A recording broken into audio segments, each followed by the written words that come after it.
Our first bit of luck was when we hired our Sherpa guide, Nasong. That was in Darjeeling.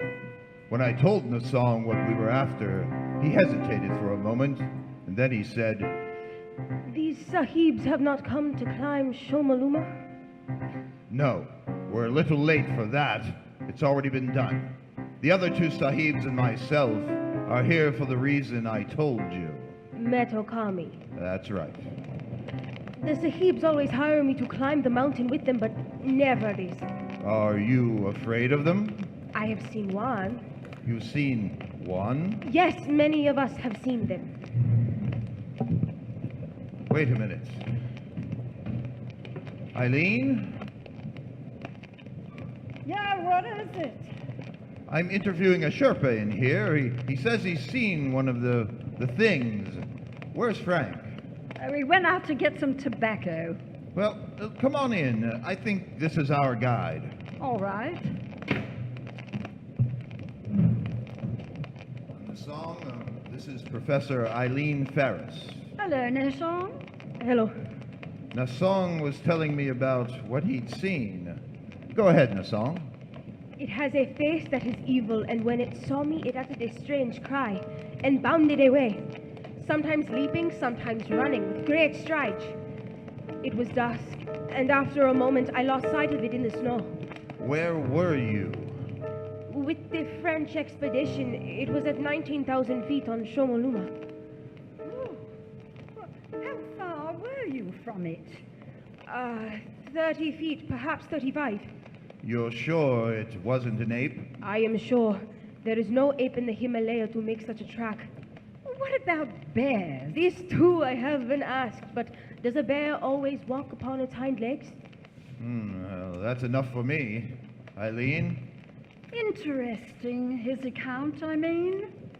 It's consistent with my research. Yes, he'll do. Well, if you want the job, Nasong, you're hired. You are going to try to capture a Yeti? Yes. It will be a difficult thing, but I will serve you.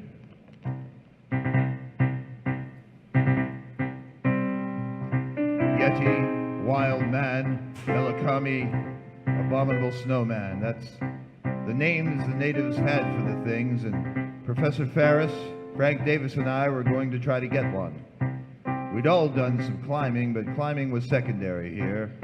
Expeditions since the beginning of the 20th century had heard of the Abominable Snowmen, observed their tracks, and one or two white men claimed to have seen them. Great ape, bear, monkey, wild men, we didn't know, but we were going to find out. 4 weeks later, we were in the Rengbuk Valley for our interview in the monastery with the Llama. The journey from our base had been uneventful. The weather was good, and our spirits were high.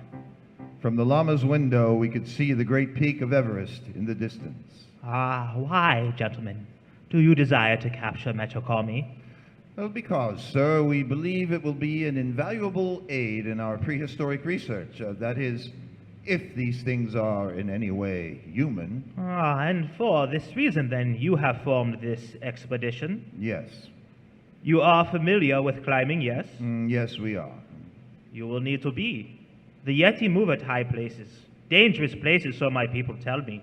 Also, the monsoons are arriving in a short time. Yes, I understand that. Then, do we have your permission to investigate in the valley and beyond? You have my permission now. We appreciate it. There is one point, however. I must request that no animal or being in this valley be shot. Our religion does not allow it. We'll respect your wishes, sir. Now, may I ask you one more thing? Of course, my son.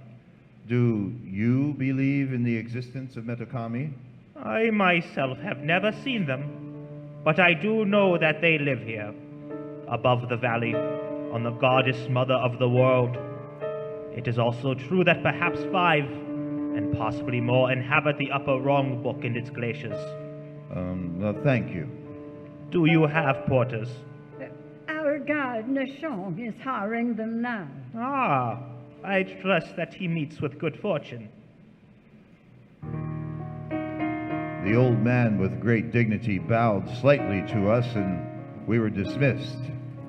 But I thought I saw the shadow of a smile on his lips as he turned away, and it wasn't long before I found out why. Nasong returned to us in our quarters, and his face warned of bad news. Sir, I am unable to hire any porters. But why not? They know the purpose of the expedition. They will not go. Why? They are afraid. Of the snowman? The Yeti? Yes, they live in peace with them. They wish no trouble. They are afraid. Well, all right. It'll be rough, but we can't waste time talking them into it. The monsoons will be coming in a couple of weeks. It's not the same as climbing Everest. We'll travel light, just the four of us, set up a base, and start hunting. All right with you, Eileen? Frank? Sure. Okay by me. Nasong? I will go with you. I am not afraid. Good. Now, let's take a look at this map. Now, we'll each carry a capacity load, and we should be able to make this point here below the glacier in 2 days. That's 16,000 feet, and if our abominable snowmen are in the vicinity, we've got 2 weeks to find them. And when will we start? Tomorrow. Good. Well, Paul, yes, Frank. one thing. What do the natives mean when they say that they don't want any trouble with the things? Oh, superstition. Oh, no, sir. It is not superstition. It is because the Yeti are cannibals. That is why the porters are afraid. The weather turned ugly the day we left the village. A cold Tibetan wind blew down from the west, and with our heavy packs, it took us much longer than we thought to arrive at the point just below the Rongbuk Glacier. We set up our camp and made ourselves as comfortable as we could. Next morning wasn't so bad. There was a heavy overcast, a promise of snow. The peak of Everest loomed over us, shrouded in clouds. The four of us sat in our tents, looking at our charts and drinking hot tea.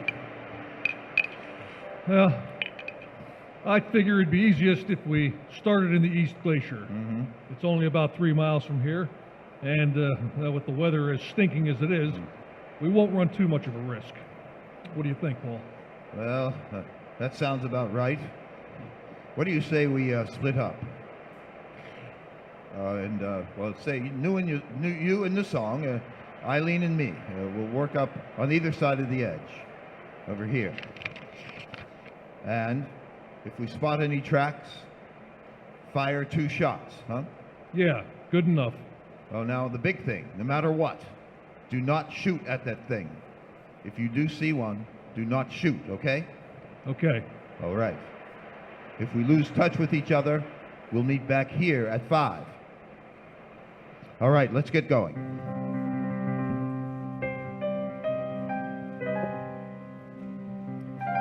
We left the base at 6 that morning, and the going was rough.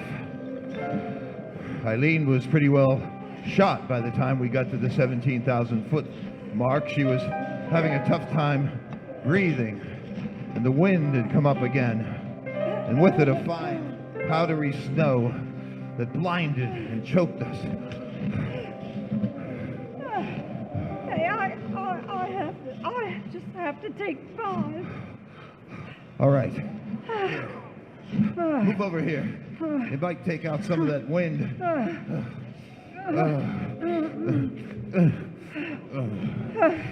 Oh, that's better. Whoa.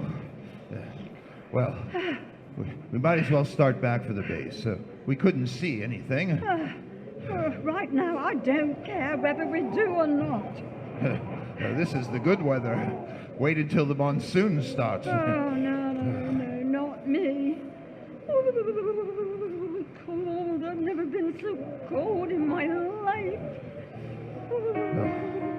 We stayed in the half shelter of an overhang for 10 minutes or so. The wind was quieter. The snow had let up. I noticed that the tracks we made coming into the shelter were gone now. But we didn't have any worry finding our way back. I figured that Frank and Nasong had pretty much the same thing on their side of the ridge, and we'd meet them at the base. So, Eileen and I picked ourselves up and started off. Oh, I thought I was in pretty good shape, but here? Oh, boy, I'm not. Too much time in the classroom, I guess. I'm tired again. Well, we'll just take it easy going down, huh? All right. Now, you haven't got any frostbite, have you? No, not yet, but What? To the left there. Yeah. They're not old tracks, are they? Not unless you took your boots off on the way up. Well, it must have passed just by. Yeah. Oh, must have seen us. Yes. Come on. We were looking at a set of tracks newly made in the fresh snow, and they passed so close to our shelter that the thing must have known we were there. They weren't the tracks of a bear or an ape, but more like a splay-footed naked foot. The tracks of the Abominable Snowman. We began to follow the tracks, and for a while, perhaps 150 yards, it was easy, and then the thing made a leftward traverse down a deep slope. We could see the prints clearly, angling with a side step as sure-footed as a mountain goat, except that it was walking on two legs. This way, Bob. Now, take it easy, Eileen. It's getting steeper. No, hold up, Eileen. Hold up. I think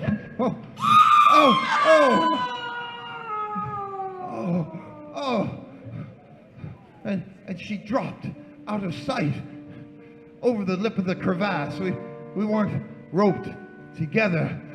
So I got as close as I dared to the edge. The loose snow crumbled away from my outstretched body.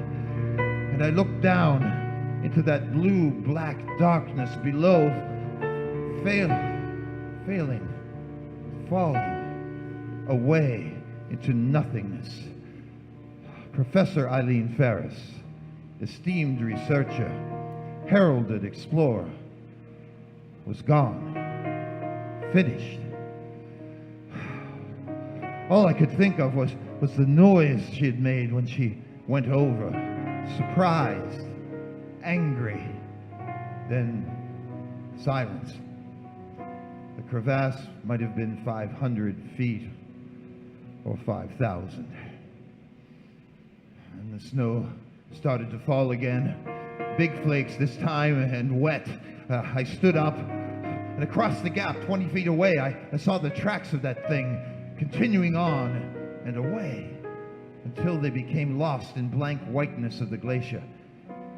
It had jumped and landed, still upright on the opposite side. I went back to the base, and an hour later, Frank and Nasong returned. I told them, and we were quiet for a long time. And then... Paul, are we going out again tomorrow? Yes, why not? I just wondered. We should not go back. It is an omen. I tell you, Eileen was going too fast. She didn't have a chance to see that crevasse. That's not an omen. It's bad sense. Metakami cannot be caught.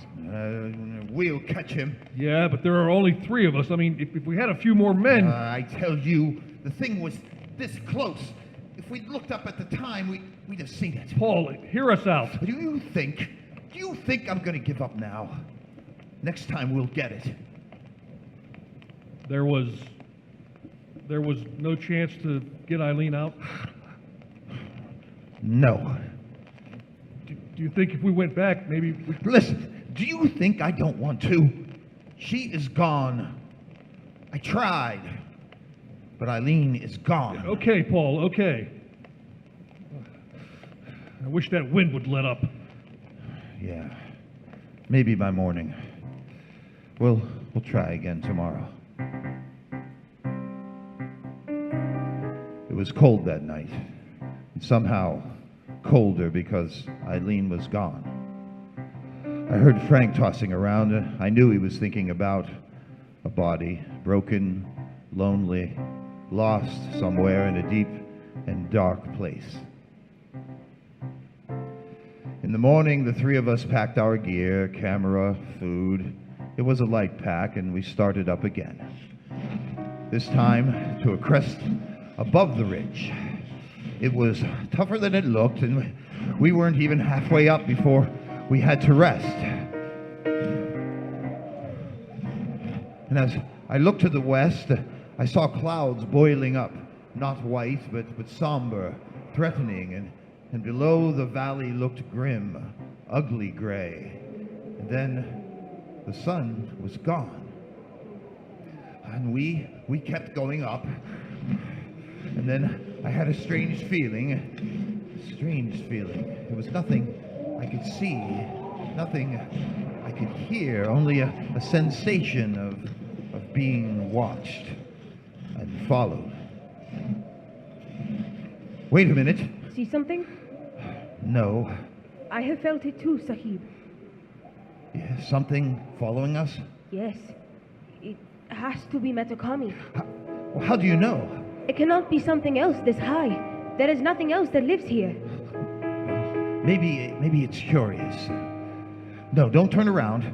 Listen, when we get up to the crest, you two flop down. Stay in sight on that slope here. What are you going to do? I'll move around the hump and watch. If it thinks we're all together, it may come close enough to give us a chance to get it. You better watch your step. It looks nasty. I will. Now come on.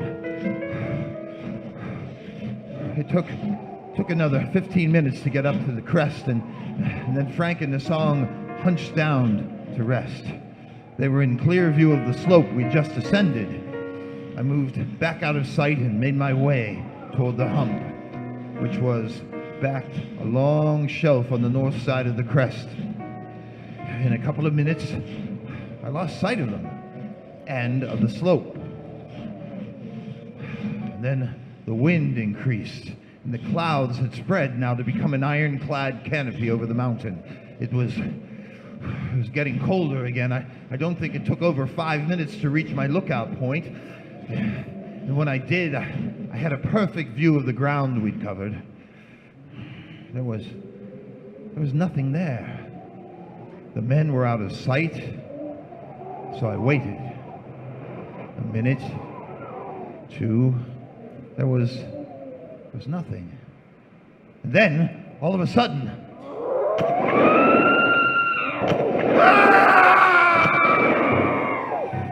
it came, carried on the wind, a cry, and then shot. I scrambled back to where I'd left them.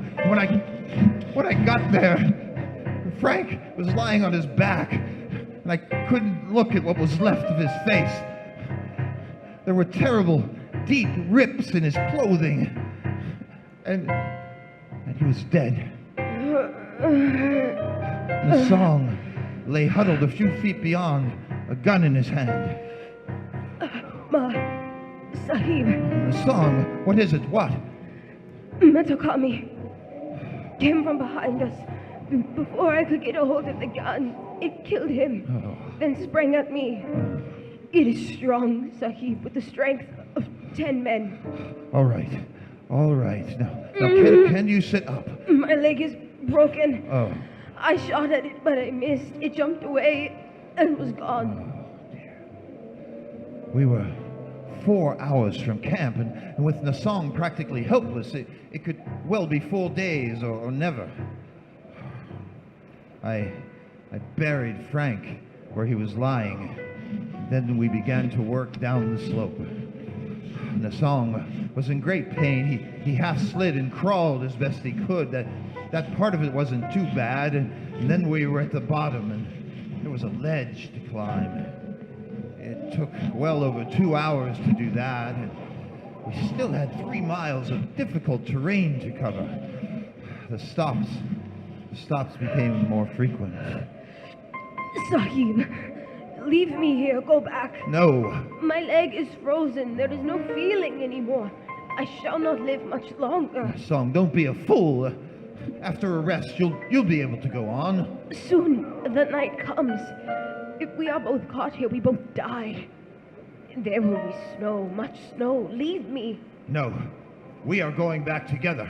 Please, let me sleep. Let me sleep here. I cannot go on. But you've got to, Nasong. No, no more. But the ridge is only a half mile. From there it won't be too bad. Come on. No, let me stay. Nasong. Let me sleep. Come on, Nasong. Come on, you're not going to sleep. You'll be all right. Sahib, look there. I turned, and for an instant, I saw it, outlined against the snow, crouching. Of medium height, it was covered with thick hair.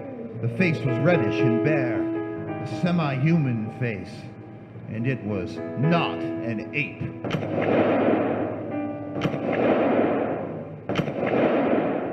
And the thing, it made a tremendous leap, and he was gone. But I'd hit it. I knew I hit it. Metokami, that was he. Did you kill it? No, I don't think so. Then it will be back. It has tasted blood. You must leave me. No, get up. Get up, come on, let's go. Nasong. I am very sorry, Sahib. Will you ask the Llama to make a prayer for me? Sure I will, Nasong, but... Say goodbye to my mother in Darjeeling. Yes. I'm sorry, Sahib. Nasong. Oh, Nasong.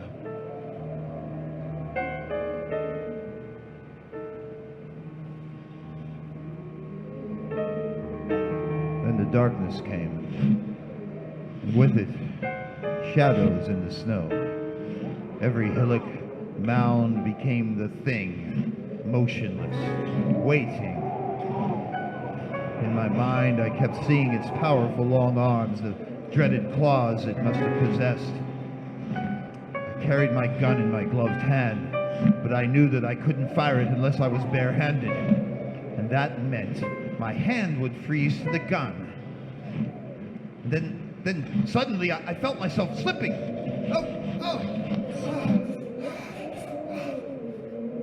And it was a short incline, but when I reached the bottom, the gun was gone. I'd lost it. I've got to find it. I've got to find it. And then I saw a glint of metal in the snow 10 feet away. At the same time, above me, at the top of the bank, the thing stood, swaying a little, and looking down at me. I moved, slowly, inching my way toward the gun. As I drew closer, I kept my eyes looking up, but it didn't move. It only stared down at me, and I thought I saw his little eyes glittering. And I thought, if the gun's frozen now, if it's frozen and doesn't fire, and I was nearer to it, near enough to take off my glove. But that moment in which I had to bend over to pick it up, that's when it would leap down at me, tear my throat out, tear, and then I had the gun. I had it, and I pulled the trigger.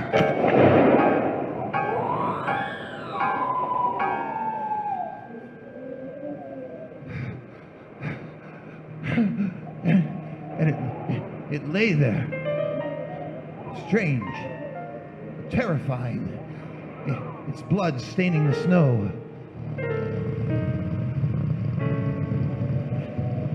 And it looked at me. It looked at me until the sound died away.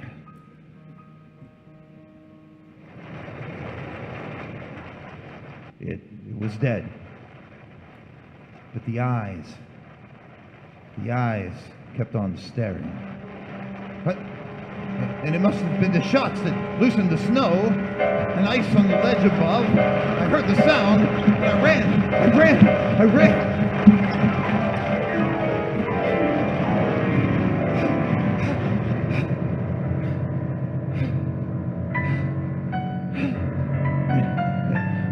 And it passed me. And it swept down toward the valley, and the thunder of it dying in the distance.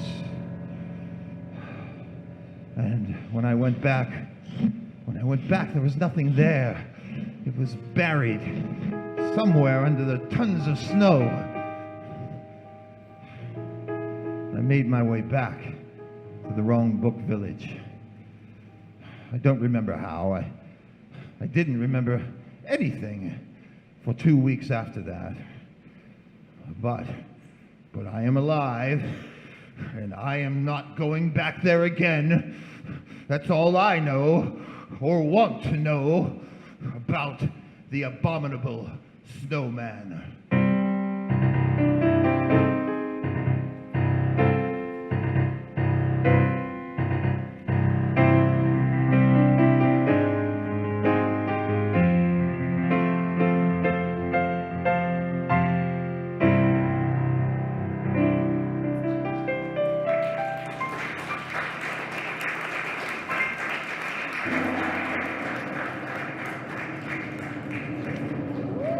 So closes Cloak and Dagger on the Air's production of Antony Ellis's 1953 radio play, The Abominable Snowman, starring Robert Gaudio as Paul, Odessa Hores as Nasong and the Abominable Snowman, Nancy Longo as Professor Eileen Farris, Dave Zanieski as the Llama, and Rob Desantis as Frank Davis. Shane Meredith and Bethany Fernbaugh managed our sound, and Lake and Weaver provided our original score.